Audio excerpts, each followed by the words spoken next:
Je suis peintre depuis une quinzaine d'années à peu près. Bon, j'ai fait les beaux-arts dans le temps, à l'époque où j'étais à l'école aussi, après les études, mais après quand on travaille, bon, il est évident qu'on n'a pas tellement de temps de se sacrifier à ce que l'on aime. Et je me suis remis à la peinture à la retraite, et là je suis très heureuse de voir les gens, quand ils apprécient la façon dont ils regardent les tableaux, ils s'évadent un peu, ils voyagent parmi nos tableaux, parmi nos toiles. C'est ça qui est superbe. Je fais également partie des peintres béninois de Saint-Malo. Donc j'expose beaucoup en Bretagne, j'ai exposé en Dordogne, j'ai exposé en Corrèze, même du côté de Narbonne. Vous voyez, donc je suis assez sollicitée. Et là, dernièrement, je reviens de Quiberon, la presqu'île de Quiberon, où j'expose depuis au moins 5 ans maintenant, régulièrement au mois de septembre. Et ici à Saint-Léonard, parce que je suis native de Calais, donc l'hiver on le passe à Calais, donc je fais partie des peintres manois également. Donc j'expose avec eux. Voilà. Je peins depuis pratiquement toujours. Et ma démarche, c'est d'utiliser du pastel sec bien sûr. Et ma démarche, c'est je prends des photos, je m'en sers comme support et ensuite j'interprète. Bien sûr, c'est pas la copie intégrale, c'est vraiment l'interprétation. Alors mon but, c'est de montrer que le pastel, c'est vraiment une technique à part entière. C'est proche de la peinture, non pas proche du dessin, mais proche de la peinture. Et mes coups de cœur, donc je peins suivant mes idées, mes sensations, et puis suivant le moment. J'ai une association, depuis 7 ans, j'ai monté une association parce que le but, c'est vraiment de montrer que le pastel, c'est une technique à part entière. Donc comme beaucoup de personnes ne connaissaient pas trop le pastel, alors j'ai monté une association avec d'autres personnes. Et maintenant, l'association compte environ une 50aine de personnes. Une association qui s'appelle Pastel d'Opale. Vu le nombre de salons en France et dans le nord Pas-de-Calais, c'est-à-dire au nord de Paris, il n'y avait pas encore de salon de pastel. Alors depuis 1 an et demi, on travaille pour essayer de monter ce salon qui se fera du 1er au 16 mars 2014. 65 exposants, environ 200 tableaux. Alors on a voulu une exposition internationale pour vraiment montrer que le pastel se propage un petit peu et il y a beaucoup de maîtres pastellistes en France.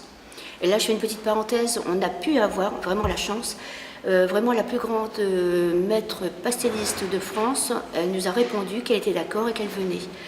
Et sinon nous aurons des étrangers, alors pour citer un petit peu les nationalités, nous aurons des Espagnols, Mallorcains donc Espagnols.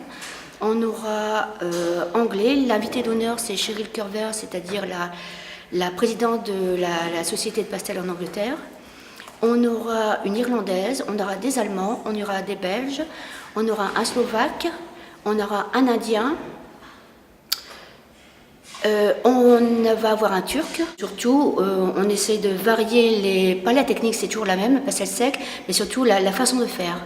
Et il y a une quantité de manières de faire, et c'est le but du salon, de montrer que le pastel, c'est pas une toute petite peinture, des petites fleurs, mais c'est surtout vraiment, on peut tout montrer, aussi bien de l'abstrait. Oui, je précise aussi qu'il y aura du figuratif, mais aussi des peintres abstraits. Je peux dire déjà qu'il y aura au moins un de 2,50 m. Voilà. Monsieur Cos, c'est un monsieur qui est à la retraite depuis quelques années, qui a eu de gros problèmes de santé, donc qui n'a pas pu faire de sport, qui a trouvé une passion, c'est la peinture, qui a été découvert par Michel Ducrot, que tout le monde connaît un petit peu. J'ai commencé par l'aquarelle pendant 3 ans, et j'ai essayé de toucher un peu le pastel, et dès que j'ai touché le pastel, c'est ce qui m'a plu, le portrait, le pastel. Et depuis, je fais beaucoup de portraits pour les gens me demandent des portraits, donc je fais. J'interviens également dans les écoles primaires.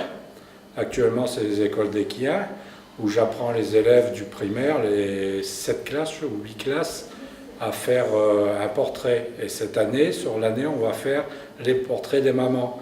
Pour l'année prochaine, pour exposer pour la fête des mères. L'année dernière, on avait fait les écoles de Rinxan et on avait fait l'autoportrait, chacun avait fait son portrait, c'est très sympa.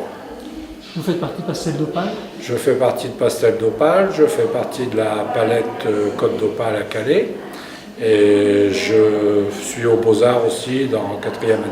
ce sont que des portraits, c'est ce que j'aime bien faire, c'est assez sympa, surtout les enfants. Alors réalisé d'après modèle vivant ou ça Non, dépend? non, d'après photos, des photos que je trouve sur le net, des photos qu'on me donne, etc. J'ai beaucoup de monde qui me demande de faire des portraits pour eux, des gens des fois disparus, ou alors des enfants, et je me régale. Pastel d'Opale, c'est une association, c'est pas un atelier, ce n'est pas un atelier, c'est une association. On se réunit 2 fois par mois, le vendredi et le samedi, en principe c'est au début du mois. On se réunit ensemble, alors à la bibliothèque de Saint-Léonard, la salle du haut. Que vous soyez débutant ou confirmé, si la technique vous intéresse, venez voir, venez faire un essai, on discute, on monte, on fait surtout des échanges. Quand on va dans différents salons, on rapporte des documents et on fait des échanges. Échange au niveau aussi matériel, parce que on ne sait pas toujours les nouveautés, et c'est le but de l'association. Progresser, s'intéresser, progressivement être passionné, et puis bien sûr progresser, mais surtout à son rythme. Donc ce ne sont pas des cours du tout. C'est vraiment on se donne des conseils. Voilà, c'est ça surtout le but de l'asso. Merci. Voilà.